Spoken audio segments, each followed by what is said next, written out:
Hi అండి. ఇవాళ అయితే మీ అందరికీ ఒక మంచి రెసిపీ అయితే చూపించబోతున్నాను. అదేమిటా అనుకుంటున్నారా? వెజిటేబుల్ పలావ్ అండి. కుక్కర్లో ఎలా తయారు చేయాలో ఇప్పుడు చూపించబోతున్నాను. ముందుగా స్టవ్ పైన కుక్కర్ వేడి చేసుకొని అందులో ఒక చెంచా ఆయిల్ అయితే వేసేసుకుందాం. ఆయిల్ అయితే వేసేసుకున్నామండి. ఇప్పుడు కొద్దిగా ఆయిల్ వేడయ్యాక అందులోకి మసాలా దినుసులు అయితే యాడ్ చేసుకుందాం.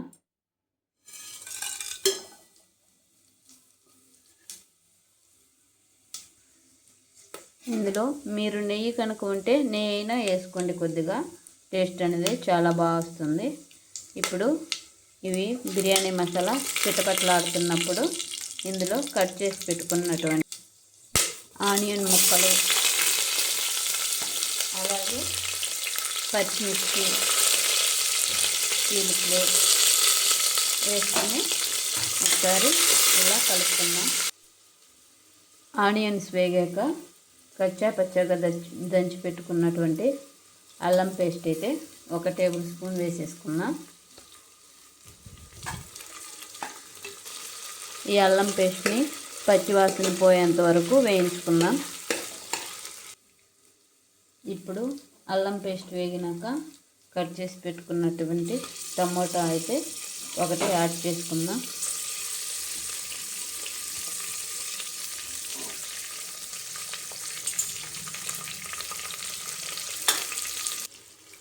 ఇప్పుడు టమోటో మగ్గినాకైతే 1 కప్ కాలీఫ్లవర్ ముక్కలు, అలాగే 1 ఆలు అయితే వేసేసుకొని కలుపుకుందాం.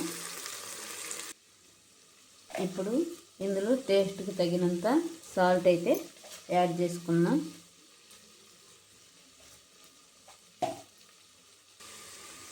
ఇప్పుడు కట్ చేసి పెట్టుకున్నటువంటి కొత్తిమీర, పుదీనా అయితే వేసేసుకుందాం.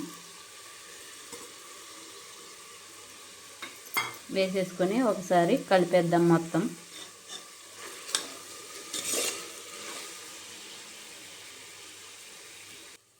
ఇప్పుడు ఒక 2 మినిట్స్ పాటు దీన్ని సిమ్లో పెట్టి మగ్గనిద్దాం.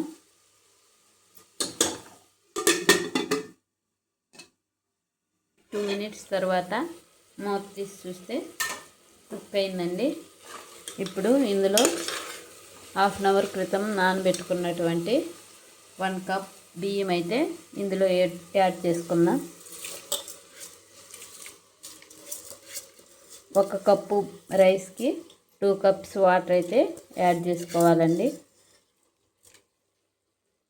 ఇప్పుడు ఒకసారి వేసుకున్నటువంటి బియ్యాన్ని మిక్స్ చేసి ఒక 2 మినిట్స్ పాటు ఉంచేద్దాం ఇలా.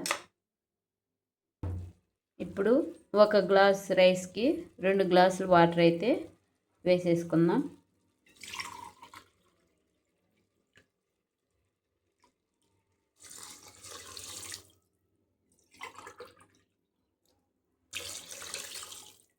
ఇప్పుడు ఒకసారి మొత్తం కలిపేద్దాం. ఇప్పుడు కొద్దిగా టేస్ట్ సాల్ట్ అనేది చెక్ చేద్దాం. నేను సాల్ట్ అయితే చెక్ చేశాను, కొద్దిగా తక్కువైంది కనుక కొద్దిగా సాల్ట్ అయితే యాడ్ చేసుకుందాం.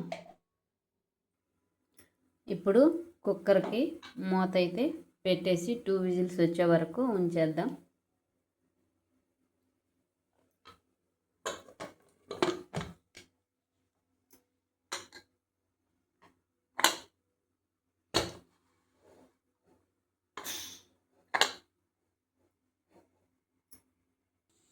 ఈలోగా మనం ఈ వెజిటేబుల్ రైస్కి రైతా అయితే ప్రిపేర్ చేసుకుందాం.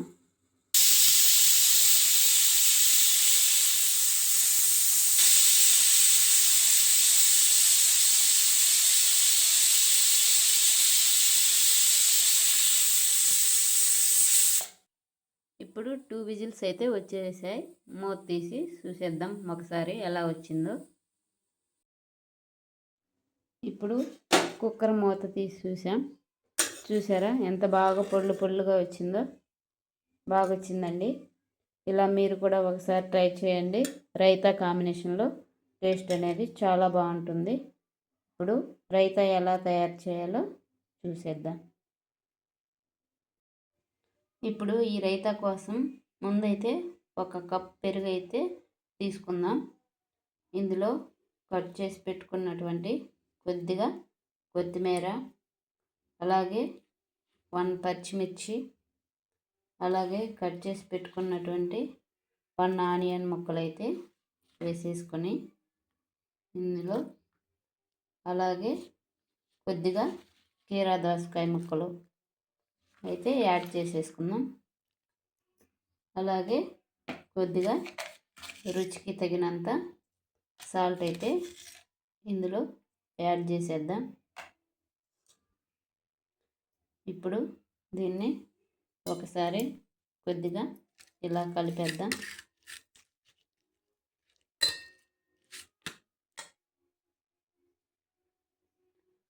మొత్తం ఇలా ఒకసారి కలిపేసాక సాల్ట్ అనేది చెక్ చేశాను, కొద్దిగా తక్కువగా ఉంది కనుక కొద్దిగా సాల్ట్ అయితే యాడ్ చేస్తున్నాను.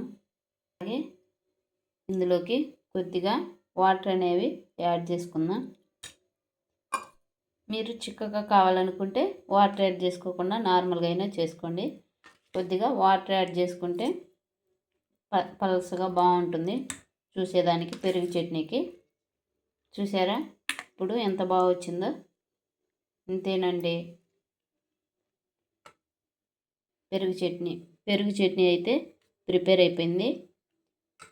ఇది వెజిటేబుల్ రైస్లోకి పెరుగు చట్నీ అయితే చాలా బాగుంటుంది. ఇలా మీరు కూడా ఒకసారి ట్రై చేయండి. నచ్చితే కామెంట్ చేయండి. అలాగే నా ఛానల్ని సబ్స్క్రైబ్ చేసుకోండి.